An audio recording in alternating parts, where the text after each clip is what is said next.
اگر کسی پر غسل فرض ہو لیکن دیر سے اٹھے تو سحری کھا کر غسل کر سکتا ہے، البتہ کھانے سے قبل وضو کر لینا چاہیے۔ عن ابی بکر بن عبد الرحمن رحمہ اللہ قال كنت انا وابی فذهبت معه حتى دخلنا على عائشة رضی اللہ عنہا قالت اشهد على رسول اللہ صلی اللہ علیہ وسلم ان كان ليصبح جنبا من جماع غیر احتلام ثم يصومه ثم دخلنا على ام سلمہ رضی اللہ عنہا فقالت مثل ذلك رواہ البخاری۔ حضرت ابو بکر بن عبد الرحمن رحمہ اللہ سے روایت ہے کہ میں اور میرے والد حضرت عائشہ کے پاس آئے۔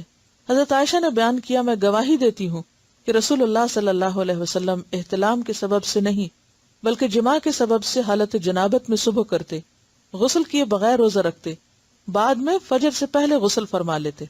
پھر ہم دونوں حضرت ام سلمہ کے پاس آئے اور انہوں نے بھی یہی بات کہی۔ اسے بخاری نے روایت کیا ہے۔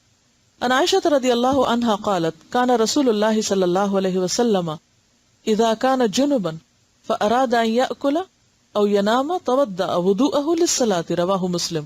حضرت عائشہ فرماتی ہیں کہ رسول اللہ صلی اللہ علیہ وسلم حالت جنابت میں کھانا یا سونا چاہتے تو پہلے نماز کی طرح کا وضو فرما لیتے۔ اسے مسلم نے روایت کیا۔